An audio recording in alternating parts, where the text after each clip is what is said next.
Então, crianças, vamos para a nossa revisão de geografia.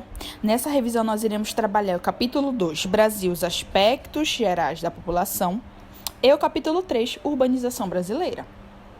Bom, gente, nesse capítulo 2, que é o Brasil, os aspectos gerais da população, nós falamos nas aulas anteriores, lembrando que isso é uma revisão, que existem algumas informações que nós precisamos compreender. A primeira delas é o censo demográfico. Gente, o censo demográfico ou recenseamento populacional, ele constitui principalmente a fonte de referência para o conhecimento das condições de vida da população brasileira. Nós temos que compreender também que o crescimento populacional de um determinado território, ele ocorre através de dois fatores. A migração, que é um movimento da população em determinado território, e o crescimento vegetativo. Gente, esse último, ele é a relação entre as etapas de natalidade e as de mortalidade.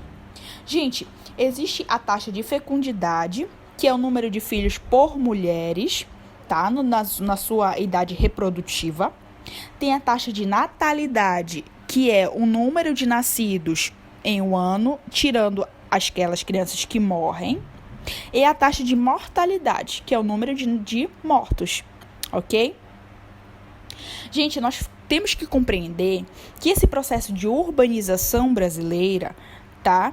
Ele contribuiu para que houvesse algumas interferências. Exemplo, a queda da fecundidade da mulher, ou seja, a mulher, ela obteve menos filhos, tá? Devido a estar se inserindo no mercado de trabalho, devido a ela estar estudando mais, ok?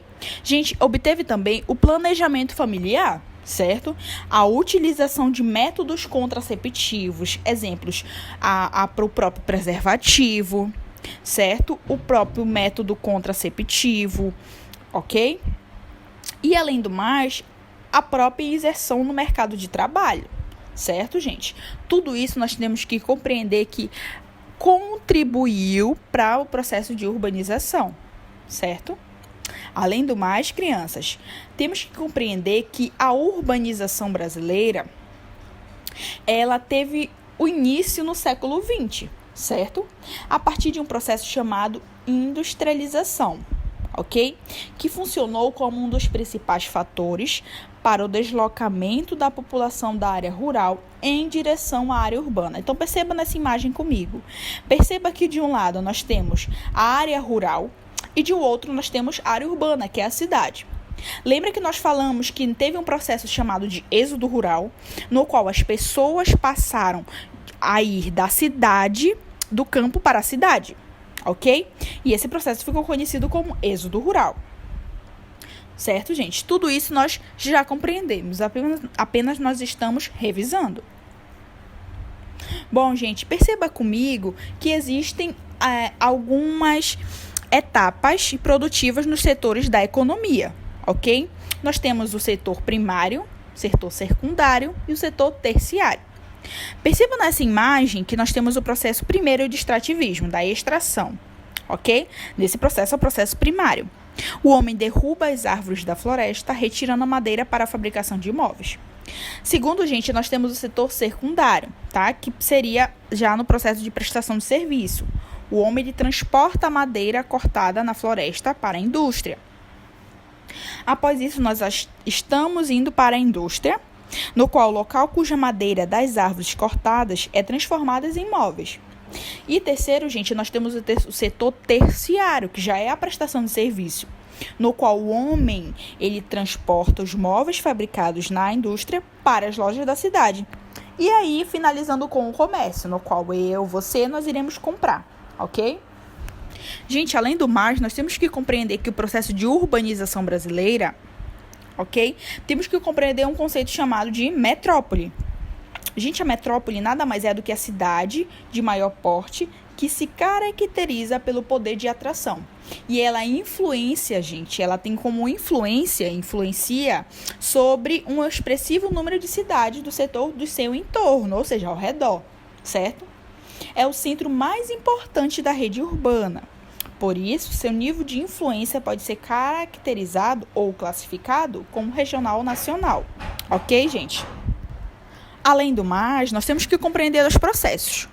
Um primeiro processo, gente, eu quero que vocês olhem à esquerda de vocês. É um processo chamado de conurbação. Como assim conurbação? A conurbação, gente, ela é um fenômeno urbano que ocorre quando duas cidades que estão fazendo limites, elas se expandem ao ponto de você não conseguir observar onde uma começa e a outra termina. Perceba comigo que o antes seria a área urbana A e a área urbana B. E entre elas são áreas não urbanizadas. Depois, gente, abaixo nós temos com o crescimento urbano a área urbana A e a área urbana B. Perceba que ao encontro delas vai existir uma nova área urbana, que é a área urbana C, chamada de área conurbada. Além do mais, gente, nós temos que compreender outro conceito. Esse conceito chamado de megalópole. A megalópole, ela é um termo elaborado para designar uma região ou área super urbanizada, que se congrega, tá, gente, em torno de si mesmo, uma articulação entre metrópoles, regiões metropolitanas e pequenas cidades, certo? Tudo isso é importante, gente, para que nós possamos compreender o processo de urbanização no Brasil. E aí, gente, apesar de tudo isso que nós já falamos, tem alguns problemas trazidos pela urbanização, tá, gente? Gente, a grande aglomeração de pessoas na cidade, devido a esse processo de êxodo rural, e até mesmo de pessoas de cidades pequenas para áreas cidades grandes, essas cidades que não se disponibilizavam de infraestrutura trouxe graves problemas, tá? Gente, tanto problemas ambientais quanto problemas sociais. Diante desse contexto, gente, a gente pode enumerar esses problemas gerados pelo processo de urbanização, ocorrido principalmente, gente, em países subdesenvolvidos, ok? Exemplo, o desemprego, no qual provoca um grande crescimento de número de pessoas que atuam no mercado informal e até mesmo, gente, gerando grandes problemas de violência, porque essas pessoas não têm oportunidade no mercado de trabalho, sendo assim, indo buscar outras oportunidades, que é a violência. Além do mais, gente, a criação de favelas e cortiços, tá? Gente, lembrando que nossa aula foi apenas uma revisão do que nós já falamos. Eu espero que vocês tenham compreendido. Qualquer dúvida, entre em contato comigo. Até mais!